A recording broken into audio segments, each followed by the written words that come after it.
Welcome, boys and ghouls, to my presentation on the fear of the dark. Now, some basics on the fear of the dark.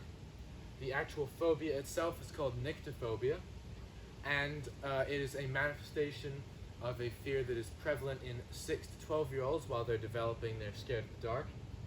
Now, although it is prevalent in 6 to 12-year-olds, adults can be scared of the dark too.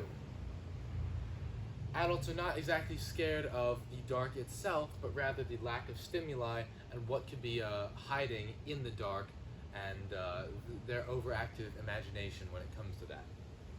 Now, there's some fears that are based on experience. Say, if you're in a car accident, you might be scared of traveling in cars.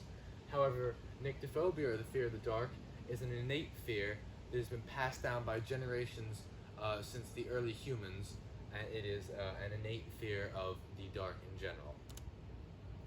Now, the fear of the dark can have effects on sleep. In a recent survey, about 40% of adults said they're afraid to walk in their own home at night due to their fear of the dark.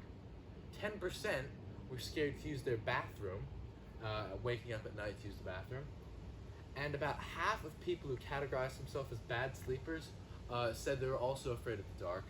About a quarter who categorized themselves as good sleepers said they were afraid of the dark. So you can see that this affects people from across the sleeping range. You can also see that fear of the dark can cause insomnia, because people who are laying in bed at night, their mind wanders and they are afraid of what could be lurking in their room in the dark.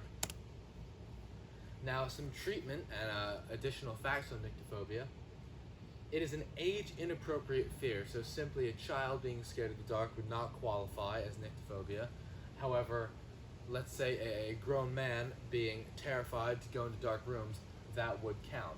As I mentioned before, it is an evolutionary fear and a possible manifestation of separation anxiety, as some can feel alone in the darkness and isolated.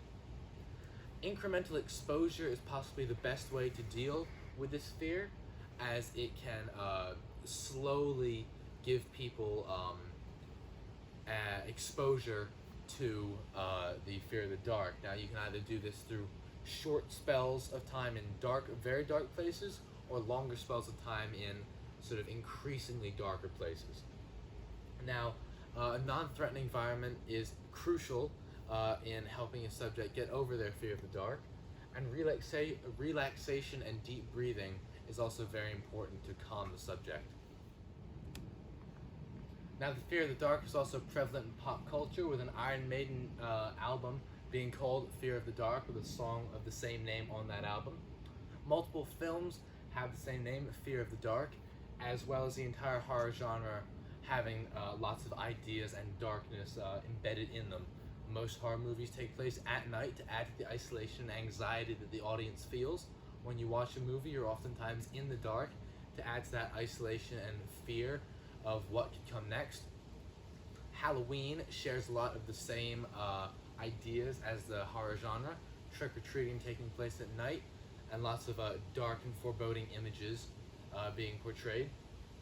The difference between light and dark is also prevalent in movies and media, with the dark side in Star Wars being a good example. You can also think of angels and demons representing the light and the dark, and the dark is generally used as a symbol of, as I said before, isolation, fear, hopelessness, and just sort of a crushing sense of isolation and loneliness. Now, in conclusion, about 11% of adults are affected by either the fear of the dark or nyctophobia itself. This stems from an overactive imagination of what could be lurking in the shadows, and I'm sure we've all had moments when we check behind us in our car at night to see if someone's hiding there, or if we wait after work to walk to our car with other people that we know, so we feel safer.